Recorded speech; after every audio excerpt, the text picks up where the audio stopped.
that lady is a temptress. She's a siren. She's lured him into the rocks. I haven't heard that term in a while. She's a harlot. Almost. She's well, harlot's bad, right? She's just You know what's going on. Someone wanted a lot of attention, and now they got it. That was the whole episode. That was the ep. Yeah. That was the premise. Is that what it was? Like, we want privacy, and they keep going on every magazine. Be a regular person. Yeah. Go get a job in an office. Damn, we did some bad stuff. She's half black. And then the wife convinces you to leave the royal family. Like, I'm out. I don't need you guys. Which is crazy, because don't you just get free money? Dude, Like, give me my allowance. What do you get when you're a royal? You get a stipend. You get a What's the bunch of stipend? cash. Like, I'm sure it's you a spend million on a anything you month. want? Yeah, what about the countesses? Yeah. Do they get? They told us this story for years, and most of us believed it. A struggling actress, a broken car, empty bank accounts, a woman who fought her way through Hollywood with nothing but talent and grit. It was inspiring, it was relatable, and it was carefully crafted. But what if that story was never the full truth? What if the internet just uncovered the chapter we were never supposed to see? Because while Meghan Markle is busy promoting authenticity and lifestyle branding, a different narrative is exploding online, one she can't control, threaten, or quietly erase. And the spark didn't come from tabloids. It allegedly came from Joe Rogan, the most powerful voice in podcasting, who touched on a subject long buried beneath PR and silence. Suddenly, old photos are resurfacing. Timelines aren't adding up, finances don't make sense, and the phrase yacht years is being searched millions of times. This isn't about gossip anymore. This is about credibility. About whether the woman who built her brand on struggle was actually living a life of luxury behind the scenes. And once the internet starts asking questions like this, it never stops. They thought it was erased, deleted, buried forever under layers of PR statements, polished interviews, and carefully curated storytelling. For years, Meghan Markle's team worked hard to present a very specific image of her life before royalty, a struggling actress, barely getting by, hustling her way through Hollywood with grit and determination. It's a story designed to inspire, to make her relatable, and to position her as someone who earned everything the hard way. But in the digital age, nothing truly disappears. And sometimes, all it takes is one powerful voice to bring buried stories back into the spotlight. While Meghan is busy promoting her latest lifestyle venture on Netflix and speaking about authenticity and empowerment, a storm has reportedly been brewing far away from Montecito. This time, it didn't come from tabloids, disgruntled relatives, or anonymous sources. It allegedly came from Joe Rogan, the most influential podcaster in the world. With millions of listeners per episode, Rogan has a reach that traditional media outlets can only dream of.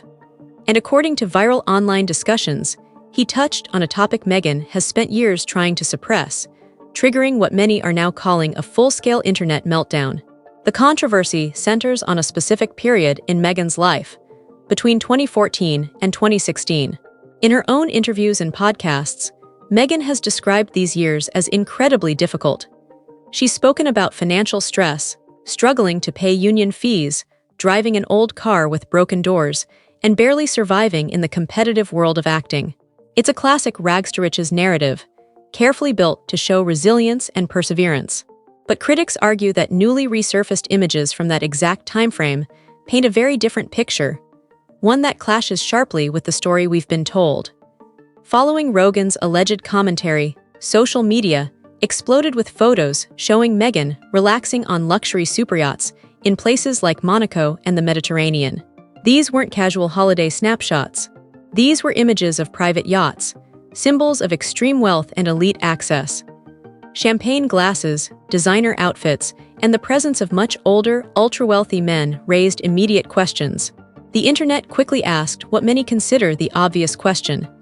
How does a reportedly broke cable TV actress gain access to environments reserved for billionaires and global power players? This disconnect is what truly fueled public outrage. People don't resent ambition or networking. Hollywood is built on it. But they do resent what feels like hypocrisy. The contrast between "I couldn't afford basic repairs" and "I spent summers on billionaire yachts" is so stark that it shattered suspension of disbelief. These aren't vacations you book through travel websites. Access to these spaces is invitation-only, guarded, and exclusive. And that's where the skepticism really began to grow. To understand why this issue is so damaging to Meghan's brand, you have to understand what the term yachting, allegedly means in entertainment industry circles. This is not something mainstream media likes to discuss openly. In Hollywood slang, yachting is often described as a form of transactional networking, where aspiring models or actresses are flown to luxury destinations to provide companionship to wealthy and influential men. These arrangements are typically hidden behind vague labels like brand trips or modeling opportunities. But industry rumors have circulated for decades about what really happens behind closed doors. If Meghan was even loosely associated with this world, critics argue it fundamentally recontextualizes her rise to fame. It suggests her path may not have been built solely on auditions and talent, but also on proximity to powerful men and elite social circles. That's why the label Yacht Girl is considered so toxic to her image.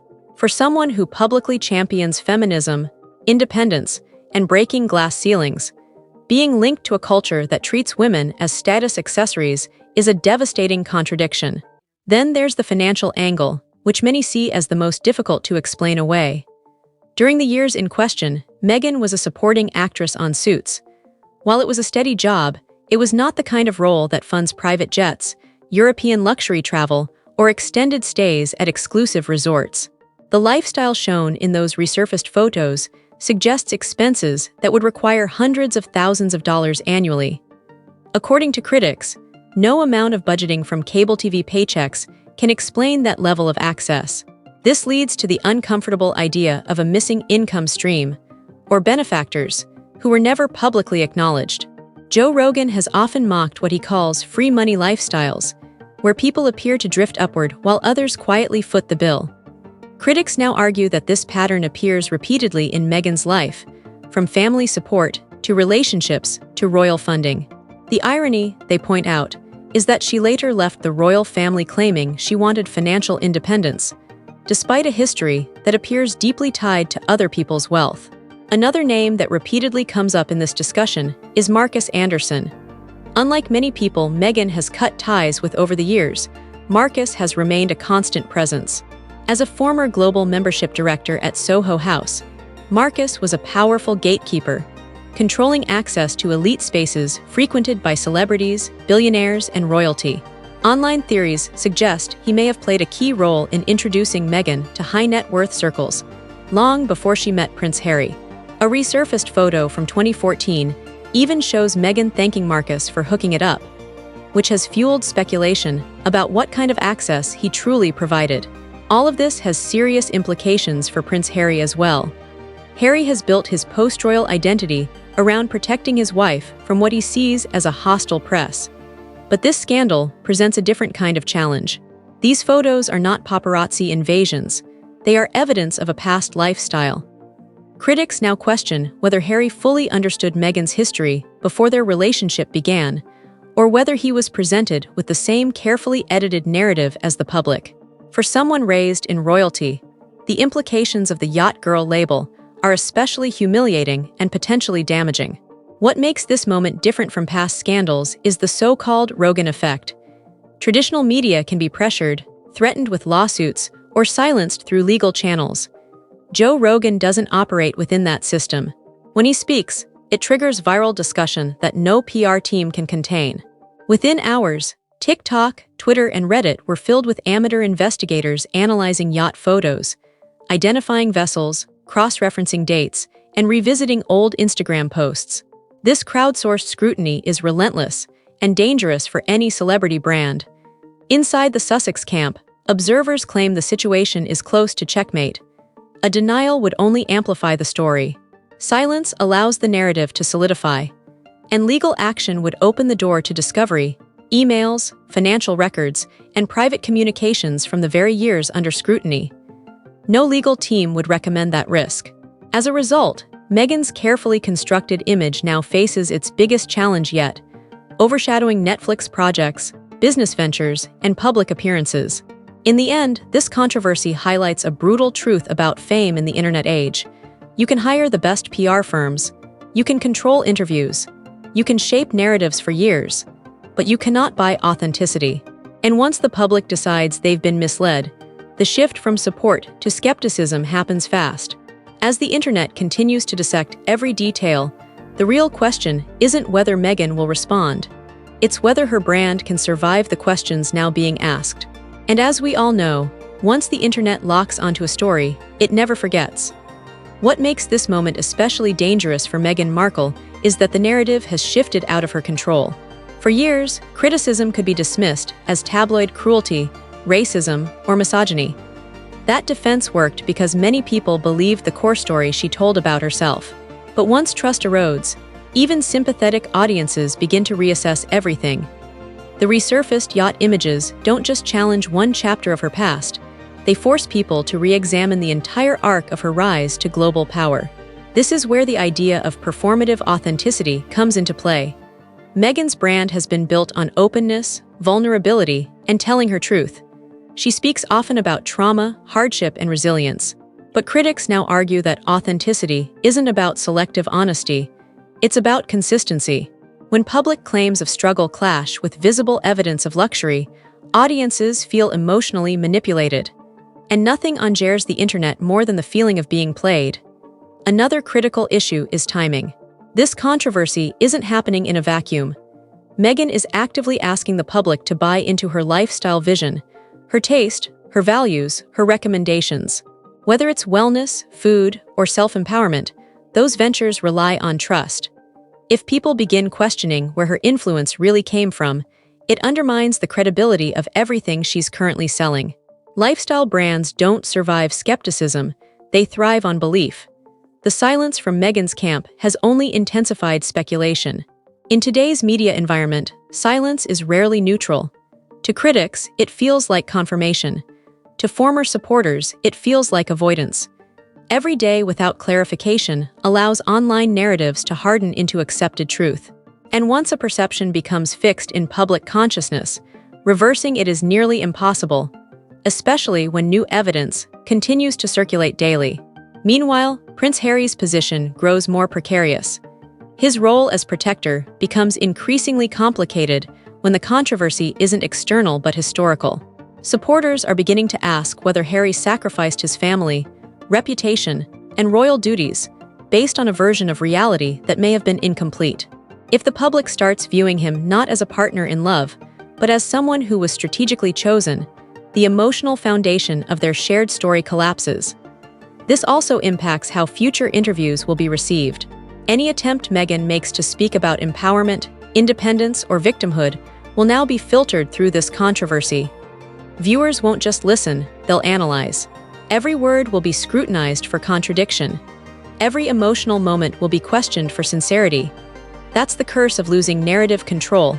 Once doubt sets in, nothing lands the same way again.